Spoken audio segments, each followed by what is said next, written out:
మీరు talking about women కాబట్టి విమెన్స్లో main problem ఏంటి అంటే never ending problem periods.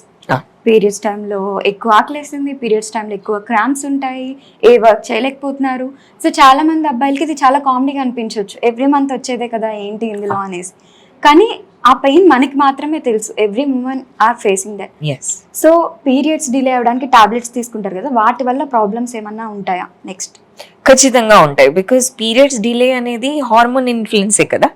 So ఇప్పుడు మనం ఎప్పుడైతే ఒక న్యాచురల్ అంటే చూడండి, నీళ్లు ఒక దగ్గర ఫ్లో అవుతున్నాయి, మీరు నీళ్ళు ఆపేశారు అనుకోండి, ఆ నీళ్ళు ఏం చేస్తాయి, it will take a diversion, వేరే ఏరియాకి ఫ్లో అవ్వడం స్టార్ట్ చేస్తుంది.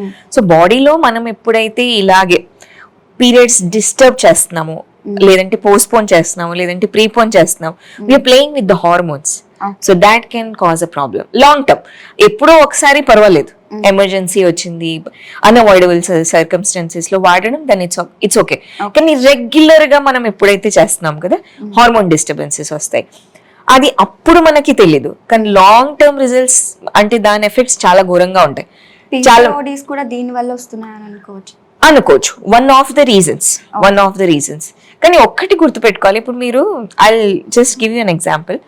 పాతకాలంలో చూడండి, విమెన్ ఎప్పుడైతే పీరియడ్స్ వస్తాయి కదా, ఆ 5 రోజులు సెపరేట్ గా కూర్చోపెట్టేవాళ్ళు, వాళ్ళని పని చేయనిచ్చేవాళ్ళు కాదు. వాళ్ళకి పెట్టే ఫుడ్ కూడా చాలా న్యూట్రిషియస్ గా, బ్యాలెన్స్ గా, దాంట్లో కొబ్బరి, కొంచెం స్వీట్స్, కొంచెం నువ్వులు, ఇవన్నీ యాడ్ చేసి పెడతాం కదా.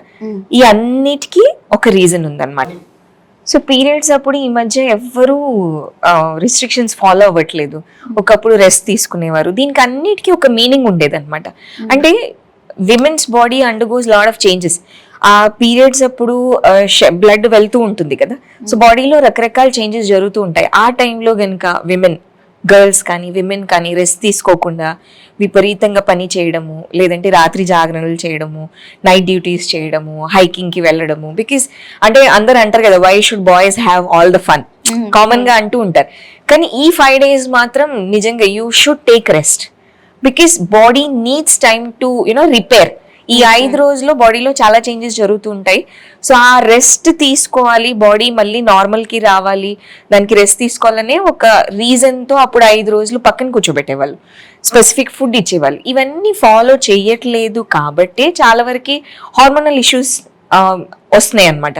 సో ఇటువంటి రకరకాల పెయిన్స్ రావడము, లేదంటే పీరియడ్స్ అప్పుడు విపరీతమైన తలనొప్పి రావడము, యాసిడిటీ ఇష్యూస్ రావడము, మూడ్ స్వింగ్స్ ఉండడం, ఇవన్నీ జరుగుతున్నాయి.